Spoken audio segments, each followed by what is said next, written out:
Rushing through the landing page creation process could mean leaving tens or hundreds of thousands of dollars on the table. I don't want that to happen to you for any kind of info product or really any product in general you're trying to launch. We're going to go through 7 things you can do to make your landing pages more effective based on best practices from online courses and products that have done millions of dollars in revenue.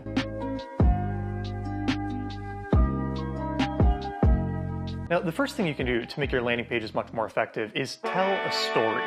Your landing page should walk the reader through the journey of where they are now and where they could be having purchased or used your product. One great example of this is Ali Abdaal's Part-Time YouTuber Academy, where on that landing page he walks you through how he started with no knowledge, no subscribers, no channel, and then grew it to 100,000, a million subscribers over a few years. He makes it clear that there's no secret sauce behind putting great stuff out, but there are systems you can learn on the back end that will make your process much more effective, and he's going to give you that system throughout the course. Asking yourself certain questions can help you find the right story to tell on your landing page. For example, who is this for?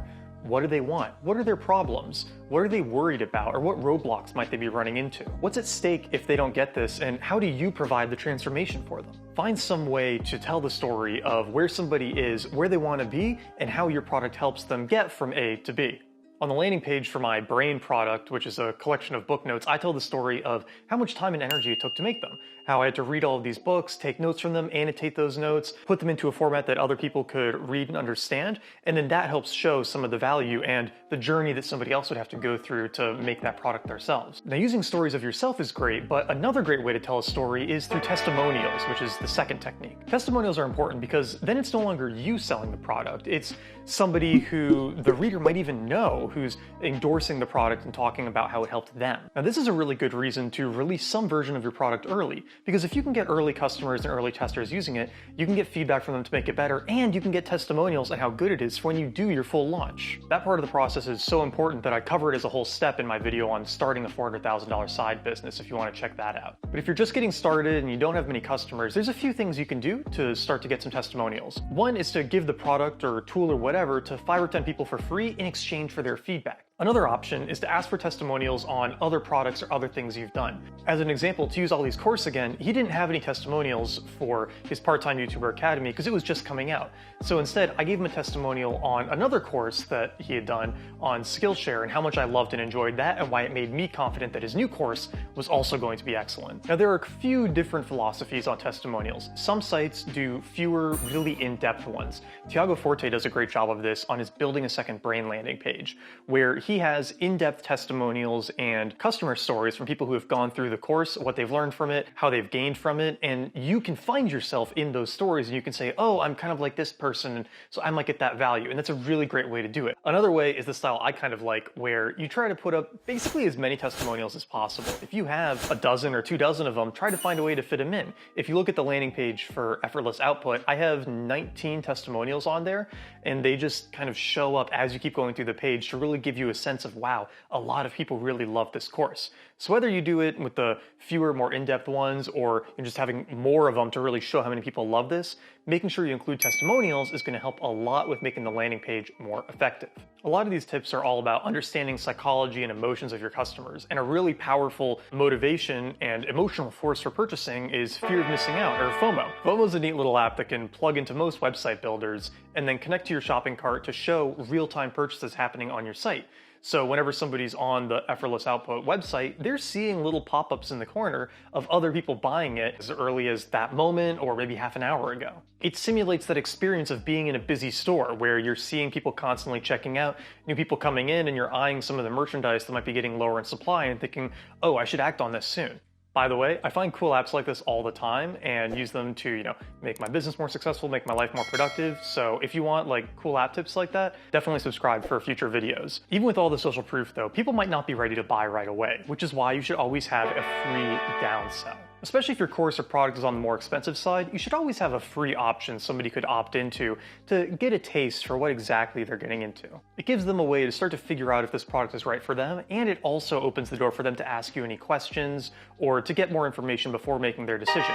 But it lets them do that while you still being able to contact them via having their email address. A classic way to do this is through an email funnel of some sort, like a set of free lessons they can get that give them a sample of what they're going to learn in the course. Or you could take a page out of Amazon's book where they'll let you read 10% of a Kindle ebook for free to see if you like it before buying it. For Effortless Output, I created a 5-day email course that was focused on what learning Roam would allow you to do. Things like having a good recipe manager, writing more easily, maintaining a personal CRM. And if somebody wasn't sure if they wanted to buy, they can opt into that email list and then learn more about what they'll discover in the course, with each email also recommending they just go ahead and buy it. Since creating that option on the landing page, 3,000 people have taken that email course, and many of them went on to buy the full course. A lot of those might not have bought if they hadn't had some free validation first through the emails, so it's been really helpful for increasing the overall sales of the course. Now, one important thing with doing an email lesson funnel like this is you want to make sure that everything is very benefits driven.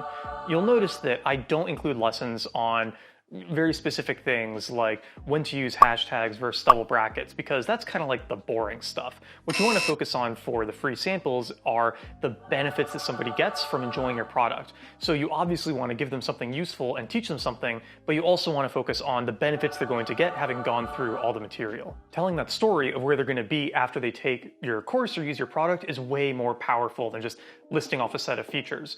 And speaking of that, you want to make sure that you have benefits-driven contents.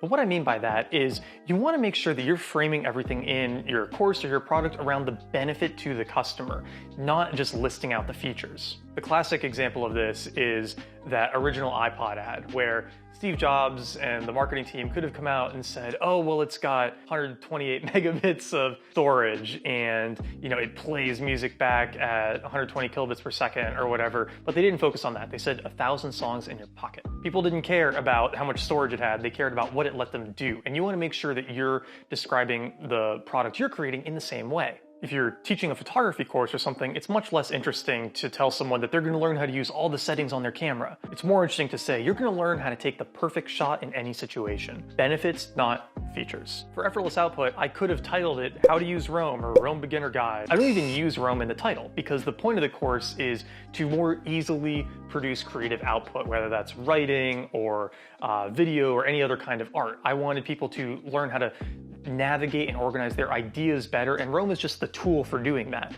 The benefit is more effortless output. It's not how to use Roam. And you want to make sure you structure your material similarly. End results are always going to be more interesting than the means of achieving them. And another way to make those landing pages more interesting is to make them multimedia. Now, this could be anything. You could demo part of what the course is going to let someone do. You could give them some free samples if it is a video course. You could even just have a couple interviews or video testimonials. You could keep it super simple and just do a voiceover of you clicking through some Google Slides. It doesn't have to be super complicated.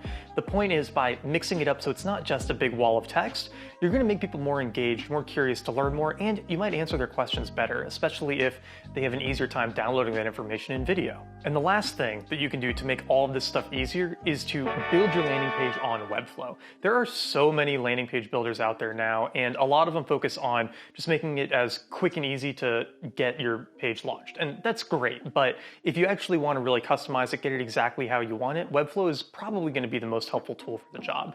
I build all of my landing pages on Webflow now, including the one for Effortless Output. They have so many great templates you can use, and you can really easily customize them to exactly what you need. For the Effortless Output landing page, I just used a template, and then it took maybe a couple hours of customizing it from there to get it the way I wanted. And then the last thing that you want to do once you've got the landing page built, it's multimedia, you've got FOMO, you've got free downsell, all of that, is find as many spots in your blog to link to your new landing page. Now, if you don't already have a blog to do this from, you should definitely watch my video on why starting a blog will change your life, because you'd be really surprised at some of the ways it can dramatically alter the course of your future. And the next video in this series is going to be about how to price your product so that you can both maximize revenue or optimize for some other things. There's a lot of ways to think about it. So make sure you subscribe to get that, because it'll be coming out very soon. Thanks for joining, and I'll see you in the next video.